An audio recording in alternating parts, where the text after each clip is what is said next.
बहुत संक्षिप्त में मैं कोशिश करूंगा वो समझाने की कि ये आखिरकार मुख्तार संघ एक व्यक्ति जो अच्छी खासी नौकरी करता था, अच्छा खासा काम करता था, वो उसको क्या जरूरत महसूस हुई जो इस तरह दर दर भटक रहा है, इस तरह धक्के खा रहा है। और सच बात यह है कि दीवार से सर मारने जैसा काम था जिसको शुरू किया था, दीवार से सर मारने जैसा, और एक दिन भी अंजाम के बारे में नहीं सोचा और सर पटकते रहे और आज सर पटक के दीवार को चित्त कर दिया है, समतल कर दिया, धरती में मिला दिया। मैंने करीब 15 साल दिल्ली में काम किया, बड़ी बड़ी कंपनियों में, और जब बाहर रहता है व्यक्ति तो अपने इलाके से बहुत मोहब्बत रहती है। कामा इलाके का कोई व्यक्ति जब दिल्ली में मिलता था तो ऐसा मन करता था इसे गले लग के लिपट कर रोए और इसके बैठ के इससे बातें करें 50 तरह की।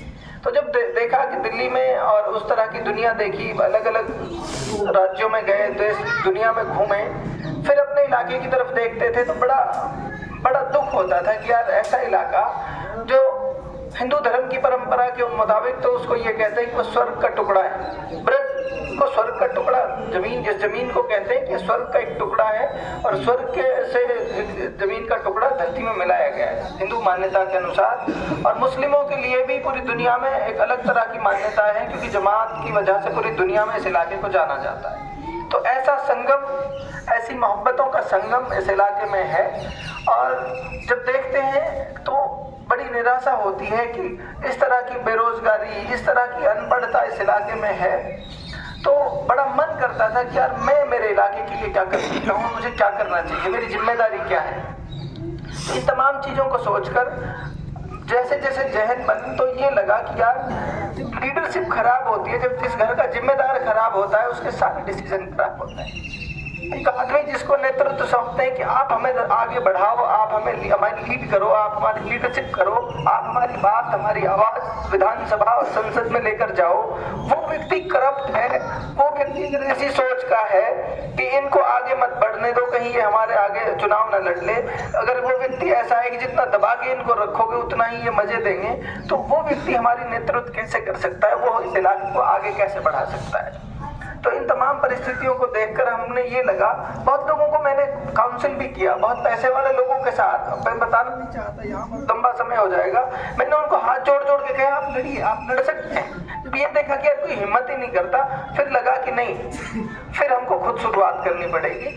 तब मैंने वो काम छोड़ा, छुट्टी ली, 1 जनवरी को छुट्टी लेकर आ गया था परमानेंट कि अब अपने इलाके में काम करेंगे। ऊपर वाले ने मुझे सारे असबाब दे रखे हैं। पैसे की ऐसी दुनिया मैंने देखी, शायद इस उम्र में बहुत कम लोगों को नसीब होती है। मैं खुद को सौभाग्यशाली समझता हूँ कि ऊपर वाले ने मुझे नवाजा।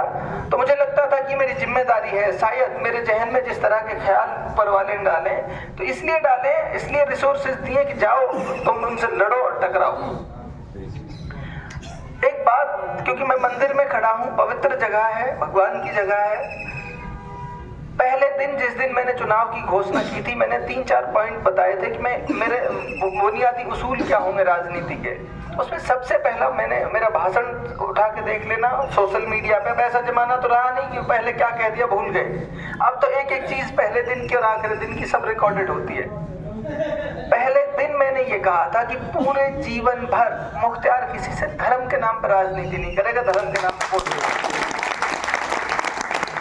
शायद वरना तो यहाँ जो राजनीति देखी, इस तरह की नफरत, और चुनाव के टाइम पे तो कहाँ से क्या क्या बीमारियां निकाल लाते हैं। मुख्तार को विधायक बनने का ख्वाब नहीं है। मुख्तार ये चाहता है कि जब ऊपर वाले ने ऐसा संगम बनाया है इस इलाके में, ब्रज भी कहते हैं इसको, मेवात भी कहते हैं, तो इस इलाके में जाति धर्म का कोई सवाल ही पैदा नहीं होता। पहले दिन मैंने ये कहा जाति धर्म के नाम पे किसी से वोट नहीं मांगूंगा। पहले दिन मैंने ये कहा कि मैं राजनीति में दूसरा मेरा उद्देश्य ये होगा, जितना मैंने समझा दुनिया को, कि तालीम और पढ़ाई ही एक ऐसी चीज है जो किसी इलाके को, किसी मुल्क को, किसी समाज को तरक्की के रास्ते पर ले जा सकती है। सही बात।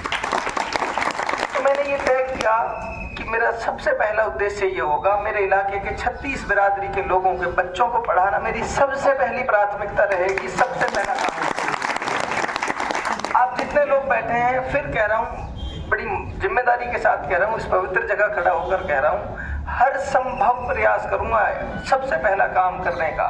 एक एक आदमी का, गरीब आदमी का बच्चा, आप तो मेरे ये वीडियो रिकॉर्ड कर रहे हैं सब लोग, ये वीडियो ले आना कि ये तो तेरे बच्चे रहे, विधायक रहे, आप मुझे बनाते हो, क्योंकि तब मेरे कलम में ताकत रहेगी, तब मैं वो कर सकता हूँ जो मैं करना चाहता हूँ। उस दिन आप ये बच्चे लाकर मेरे हवाले कर देना कि ये हमारा बच्चा है, ये तेरी जिम्मेदारी है, इसको तू बढ़ा, कहाँ बढ़ाएगा, कैसे बढ़ाएगा।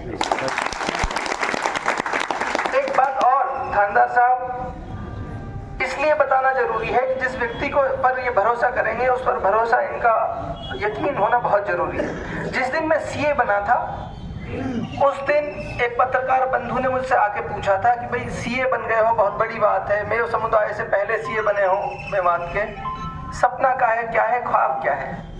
उस दिन भी मेरा वीडियो, मेरा ऑडियो, बल्कि पोस्टर लगाए थे उस टाइम, उस समय का पोस्टर भी मौजूद है।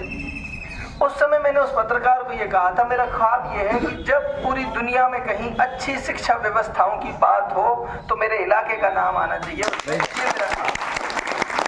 उस ख्वाब के लिए पहले दिन से काम कर रहा हूँ। कॉलेज बनाया, यहाँ बनाया, अलवर में एक कॉलेज चलाता हूँ, करीब 2000 बच्चों को पढ़ाते हैं वहाँ, हम नीट IIT की कोचिंग कराते हैं, यहाँ रेजिडेंशियल स्कूल चला रहे हैं। एक भी पैसा मेरा जरूरत से ज़्यादा ना मेरे ऊपर खर्च होता है, ना व्यर्थ के कामों में खर्च होता है। विधायक नहीं भी बनूंगा तब भी मैं भरसक प्रयास करूंगा कि इस इलाके से ऐसे नौजवान विधायक बन के करूंगा ये वादा। ये तो धोखेबाज लोग करते हैं कि भाई मैं विधायक बनूंगा तब करूंगा, नहीं, मैं विधायक नहीं भी बना तब भी हर संभव प्रयास करूंगा कि ऐसे नौजवान तैयार करें इस इलाके से, जो इस इलाके की नुमाइंदगी करें, इस इलाके की लीडरशिप करें।